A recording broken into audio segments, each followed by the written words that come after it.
Hello and welcome to Health Professional Radio. I'm your host, Neal Howard. Thank you for joining us today. Our guest in studio is returning to speak with us, Dr. John Rogers, Associate Chief of Cardiology and Director of Cardiac Pacing at Scripps Clinic Medical Group in La Jolla, California. And he's returning today to talk with us about some new long-term, minimally invasive technologies that are useful for heart monitoring. Welcome back to Health Professional Radio, Doctor. Thank you, Neal. Good to be here. Thank you. You know, when we were here before, we were talking about some of the different causes and types of stroke. Today, I'd like to talk with you about invasive and minimally invasive treatments for heart monitoring. Tell us a little bit about yourself. How did you get into cardiology? Well, Neal, I found cardiology to be very exciting. At the time that I was finishing medical school and training, I saw the future of cardiology offering so many new therapies and so many new treatments for patients with all types of heart disease that it just became so exciting for me. And I've evolved into focusing on patients with heart rhythm disorders and trying to find why patients may be having symptoms that are eluding other people's evaluation to get to the bottom of the problems that they're having. You know, when it comes to heart health, heart care, heart treatment, I myself often think of invasive treatments, angioplasties and things of that nature, cleaning out the arteries. If we have a heart condition that involves some risk factors that could lead to stroke, is invasive treatment always necessary? Well, Neal, that's a great question. And fortunately, there are newer invasive therapies to treat people who are in the acute phase of having a stroke. If they present early enough to the hospital, where there's invasive procedures for physicians to go up and to remove a blood clot from the blood vessel in the brain causing the stroke. But in those patients, once that invasive procedure is completed, we still may or may not know where that blood clot came from.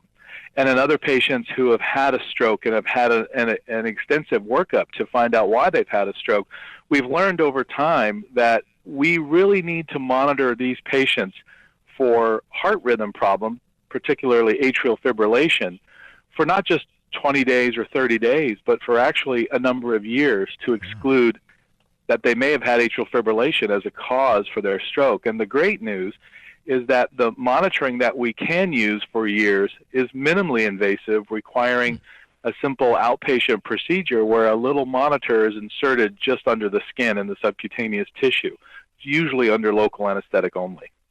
Now, is this device transmitting data, or is this something that needs to be scanned when the patient comes in for a screening, or is this something that just goes on continuously, as you say, for years? Well, the current device, Reveal Link implantable cardiac monitor, is about a third of the size of a AAA battery.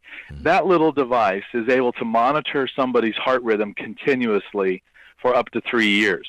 That device is also constantly recording 24/7 and is able to transmit on a nightly basis or daily basis to a CareLink network that is then accessed by my clinic. So essentially, we're monitoring patients 24/7.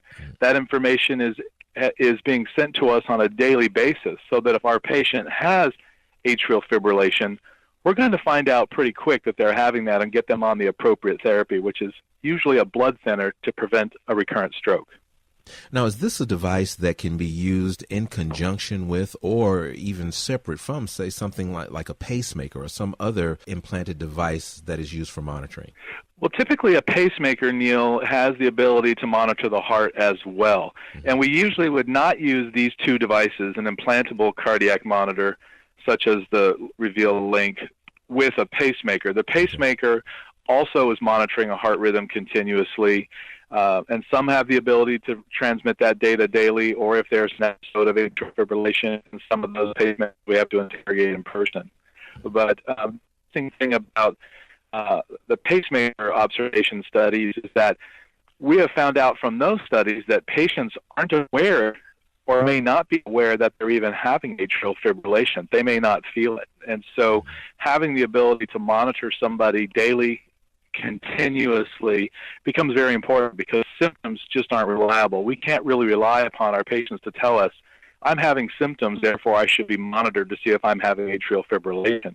Turns out the majority of episodes of atrial fibrillation may not even be symptomatic to the patient. Now, this is some relatively new technology that we're talking about. Have you had an opportunity to explain how this works to some potential patients or some current patients? And if so, how much of a challenge is it to introduce this new technology when many of us do our research before we ever come to the doctor?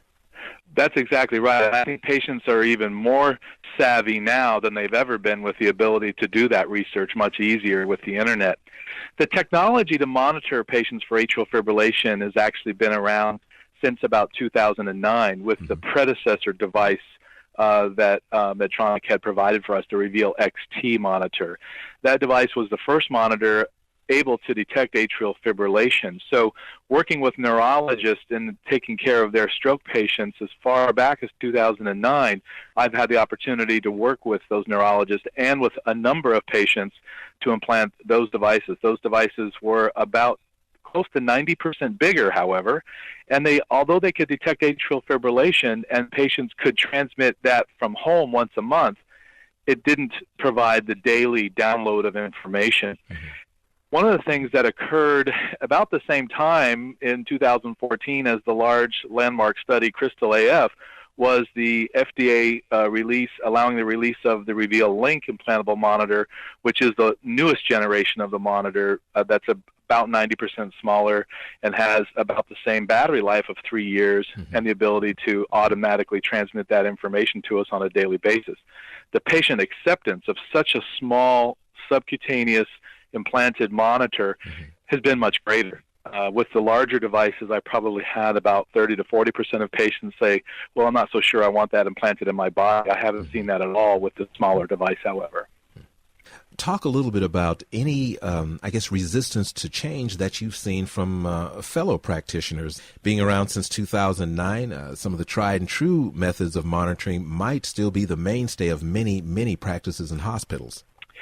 Well, I think we've learned more information since that time. We've learned that stopping monitoring at a tried and true 30-day monitor, which is typically the longest external wearable intermediate term type of heart monitor, we've learned that that's just simply not long enough. We have to monitor the stroke patients. And the data shows from the Crystal AF study that monitoring even out that 3-year length of time shows a higher incidence of atrial fibrillation being detected. So and one of the key things I focus in on my practice is educating physicians that although you may be used to using a 30-day monitor, we have data, we have information that tells us that that's just not long enough, that we may not be detecting atrial fibrillation enough in those stroke patients. And by enough, I mean, if you look at the Crystal AF study published in 2014 and you look at sort of registry studies that have looked at larger numbers of cryptogenic stroke patients, stopping monitoring at 30 days, which is sort of what has been traditional, would miss over 70% of the patients that had gone on to be found to have atrial fibrillation. And where can our listeners go and learn more about this new technology and Scripps?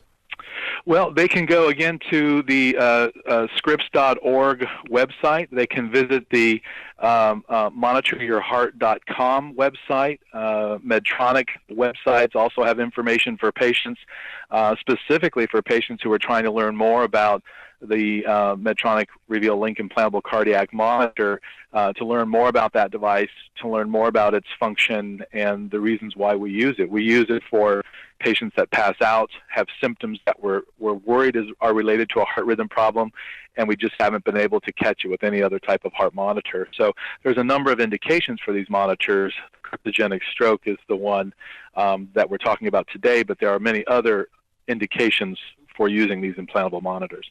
Well, thanks for coming in today, Dr. Rogers. I really appreciate it. Neal, my pleasure. You've been listening to Health Professional Radio. I'm your host, Neal Howard, in studio with Dr. John Rogers. Transcripts and audio of this program are available at healthprofessionalradio.com.au and also at hpr.fm, and you can subscribe to this podcast on iTunes.